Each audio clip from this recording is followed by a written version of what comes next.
Hey, welcome back. I know it's been a bit, but lately I've been knee-deep in the 100-Day Project. If you're not familiar with the 100-Day Project, it's a worldwide campaign to commit to some creative or personal endeavor for 100 days. It usually begins in February each year. You can check out my earlier 100-Day Project videos for more information on my previous experiences.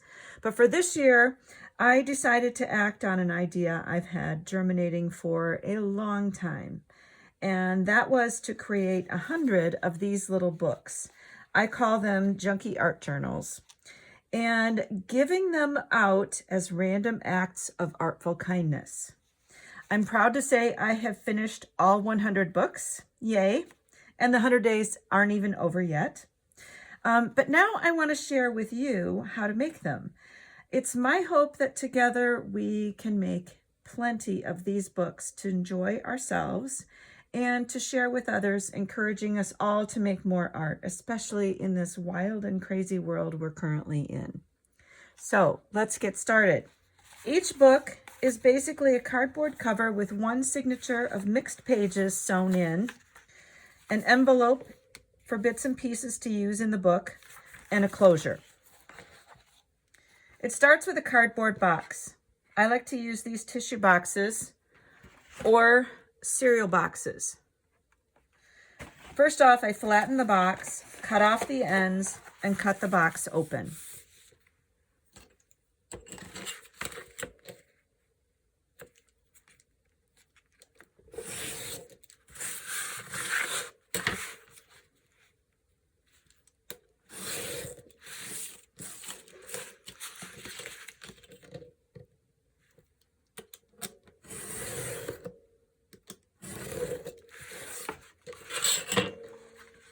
For the tissue box, I cut off the top opening part, leaving me with 3 sides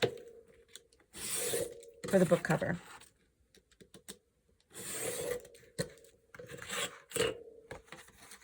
For the cereal box, I cut off the top and the bottom in the same way as the previous box.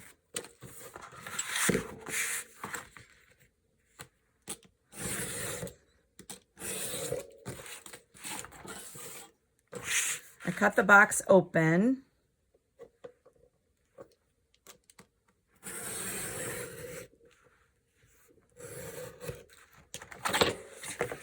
And I cut off both of these thin sides of the box. And this will actually leave me 2 pieces to use for 2 book covers.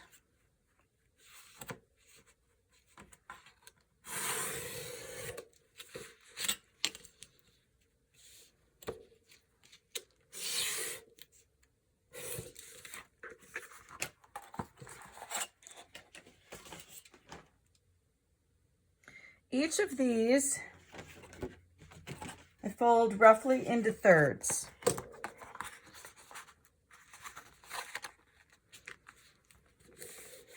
And press those creases.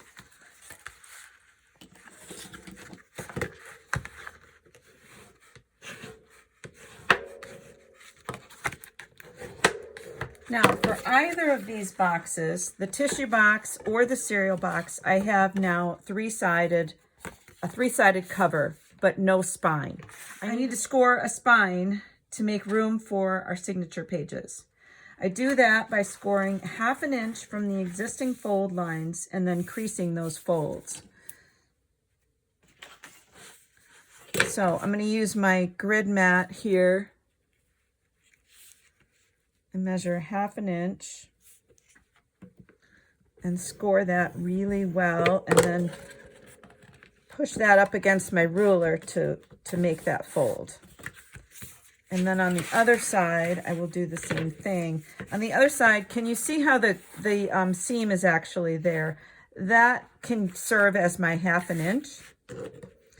And I will just fold it up against that. So I'm creasing along that edge and folding that up. And then I'll crease those folds And that creates 2 spines to hold our signature in. And on the cereal box, I would do the same thing. I like to cover the cardboard with craft paper to create sort of a blank canvas for the future owner to make their own cover art. This happens to be wrapping paper. It has a light design on it, but it's still kind of a blank canvas. It's craft paper, it comes on a roll. And I just use a glue stick to cover the outside cover. You can cut your paper larger than the cover so that it leaves room for you to fold the edges over, or you can cut it flush and have it be the exact same size as your cover. If you do it that way, I would suggest taking a little bit of sandpaper around the edge. It makes it easier to trim off the edges rather than a scissors. It comes right off. Here's how I do this. If I want the cover or the paper to wrap around the cover, I adhere glue stick to the whole cover. My paper is cut maybe about 1 inch bigger than my cover all the way around.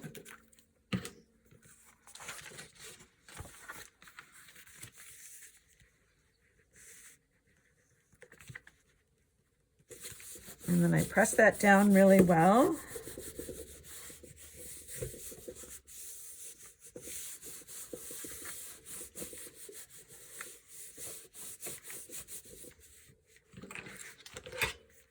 I cut a little triangle off all the corners, leaving maybe about 1/8 or 1/16 of an inch from the corner so that it doesn't get too close.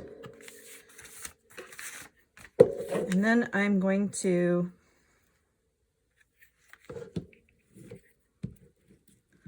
glue stick the top and the bottom.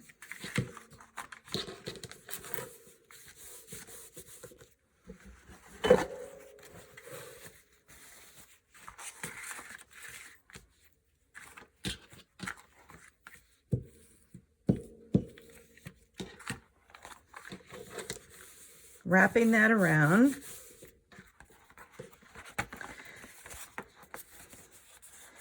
And then I crease the cover, working those folds while the glue is wet.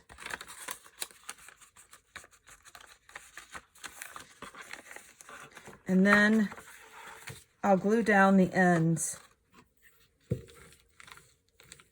last.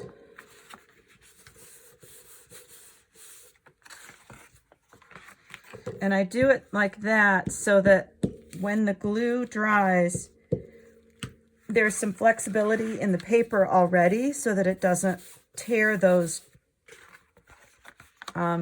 fold edges. And then I let it dry folded like this. While this is drying, I will measure the inside, and I usually just do scrapbook paper for the insides. This is one piece that happens to fit all the way across. I can use that, and I'm just roughly going to mark where I want to cut that. And then I'll trim that off.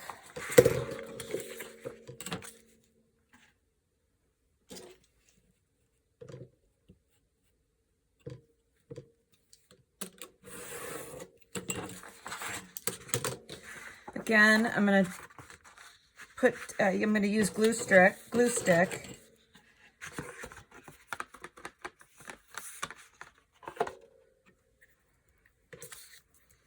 Cover the whole paper.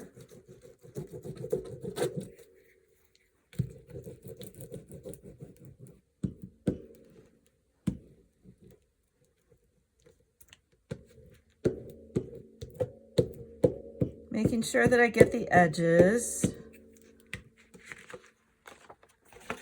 And then I'm going to bring this in.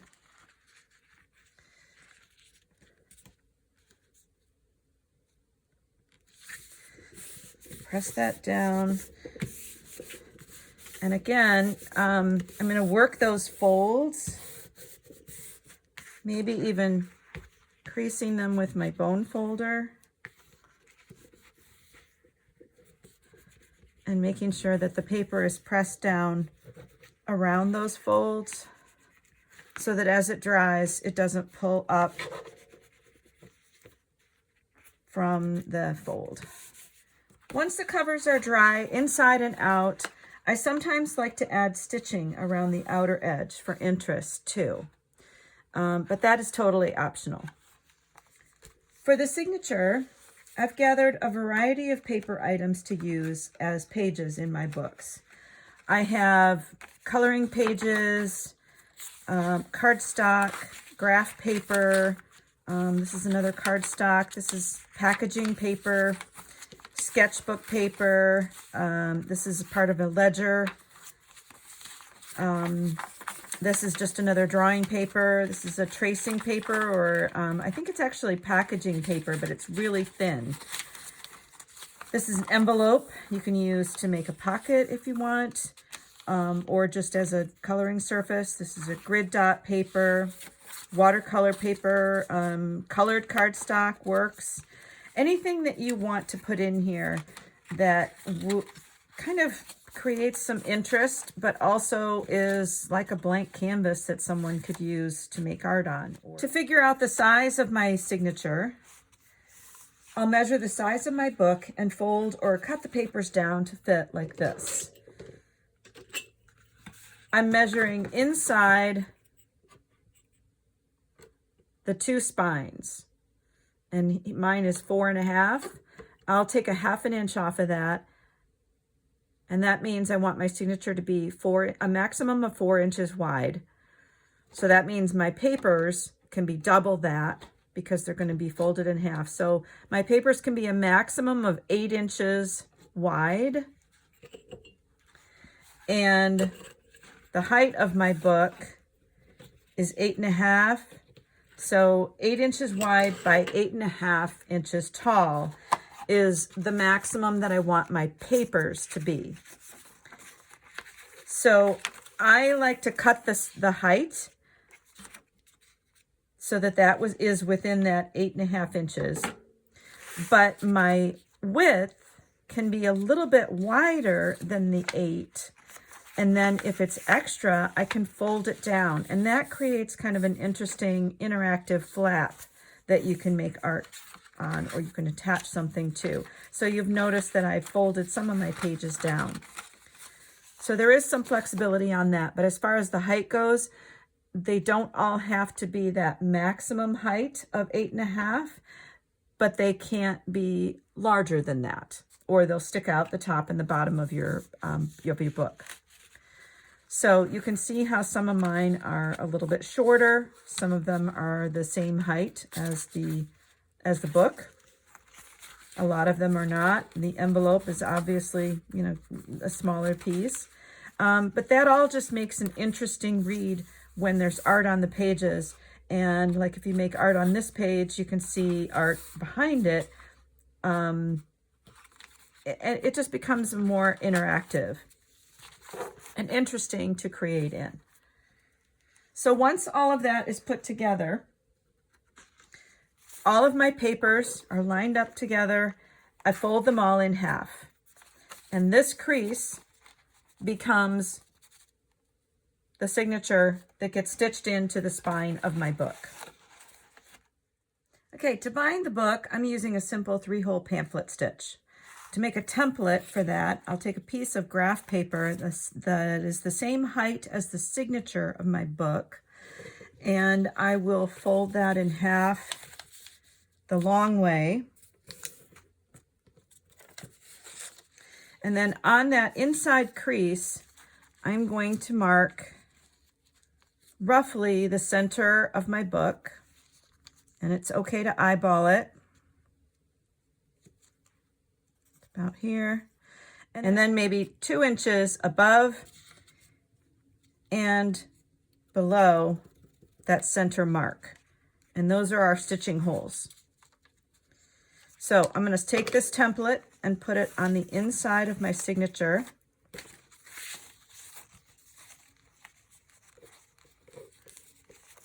And I want this short piece to make sure that it gets 2 holes stitched in. Otherwise, it gets a little bit wonky in the center. But get your papers the way that you would like them to sit in the book. And then I will clip these at either end.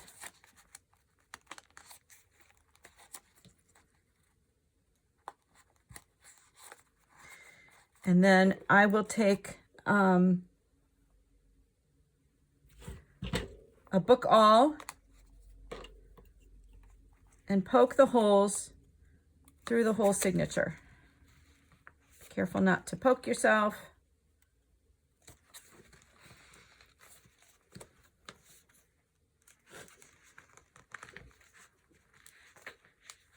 There, I've got all 3 of those holes poked.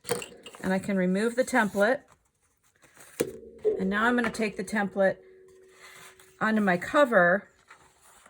I'm going to flip it over so that my template's on the outside of the cover on the spine. Okay, and I have a hole here, here, and here. I want to be able to see them from the outside here. And I'm centering the template from top to bottom,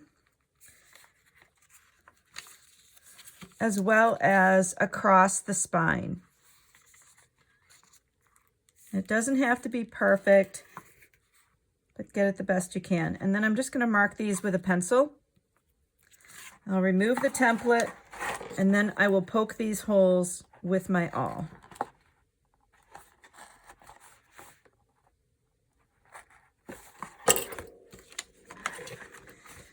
I'll bring back my signature, place it over that area on the spine, and then I'm going to measure roughly 2 times the height of my book, maybe plus a few inches, of this waxed linen thread,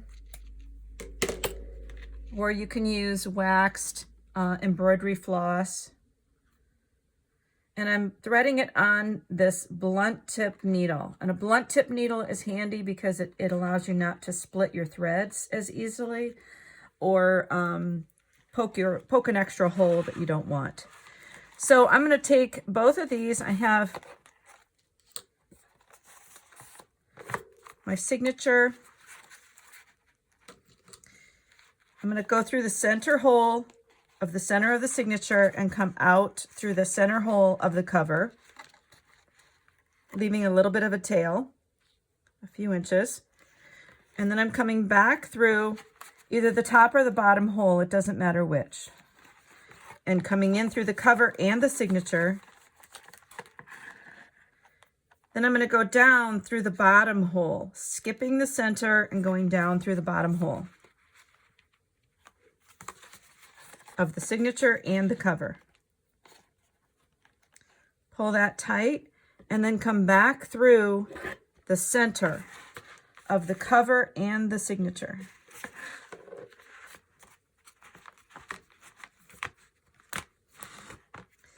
Now we're going to test out and make sure that everything is tight before we tie a knot. I've got some loose threads here, so I'm going to make sure that I've pulled them tight everywhere and I don't have any gaps. I also want to make sure that I have 2 tails here, and I want to make sure that they're on either side of this long stitch in the center. So I needed to move one of them over, tighten it up again, and then tie a square knot.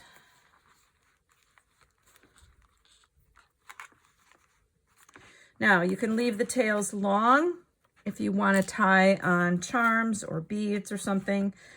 I usually choose to trim them off. It's your choice. And you can remove the clips. And the book is basically done at this point. But I would like to add a ribbon closure to mine.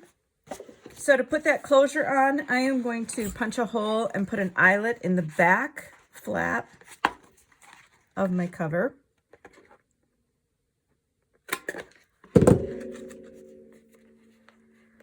I'm going to do that with my crocodile. I'm punching the hole and setting the eyelet. Now, to measure the ribbon, or in this case, the strip of fabric, I wrap a length around the book, maybe 4 times. And then cut that off. And that happens to be handy. That's a knot, so I'm going to cut that right there. And the way I like to do this is it's probably a third of the way. I fold down one tail about a third of the way. And I take that loop and thread it through the eyelet and do a slip knot of the tails through that loop. Pull that tight. Now you have 2 lengths. The longer one gets wrapped around maybe 2 or 3 times, and then it comes around to the front, and you tie these 2 tails together in a bow or whatever you want. Now, for the random acts of kindness part, I'm going to personalize mine a bit and also encourage ways to use the journal. So I've printed this little label to attach to the inside front cover. And I'll do that again just with a glue stick.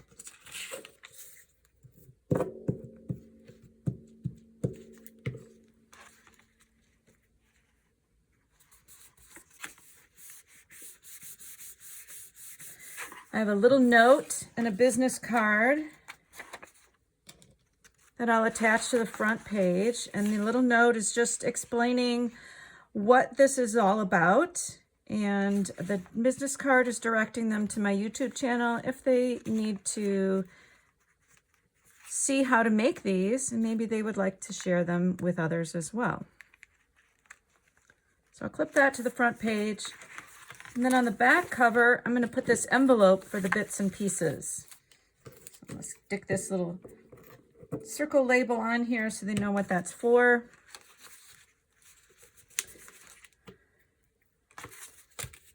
And you can either glue the envelope to the inside back cover, or you can clip it with a paper clip. Just make sure that you've glued it inside both of those 2 spines. And the last thing I'm going to do is sign my work. I have a rubber stamp. You might have something that says handmade. This one happens to say 100% original. I'm using it with an archival ink. I might want to get that flat. And then I will sign my name. And I like to write the year that I made it. Now these are ready to give away. One way I intend to do that is by placing them in the little free libraries in my community and wherever I visit. I think they would be a surprise addition to the little free libraries. Instead of a book to read, it's a book to make art in. And the note that I put on the inside reads, "You are the lucky recipient of this random act of artful kindness. I'm on a mission to spread more kindness and more art making in this wild and wacky world, and I'd love for you to be part of it. Please make art here. Make as much as you like, as often as you like, or make a little, then pass it on for someone else to make art here. To find out more about this random act of artful kindness campaign, visit my YouTube channel Along for the Art Ride, and you can even see how to make these journals yourself to spread a little artful kindness in your community. Now, let's go make art. Artfully yours, Jill." You can add a note similar to that if you like, totally optional, but that's what I'm doing with my 100 books that are now ready for distribution. So if you don't have a little free library in your community, what other ways can you think of to give them out? I hope that you will let me know in the comments what your ideas are. I'd love to hear them. And if you do give them out, I'd also love for you to let me know in the comments where you are sharing them in your community. What state, what town, what country even. Let's see how far and wide we can have this artful impact. Thanks so much for coming along for this ride, and I hope you've been inspired toward a few random acts of artful kindness in your communities too. Thanks again, and I'll see you in the next one.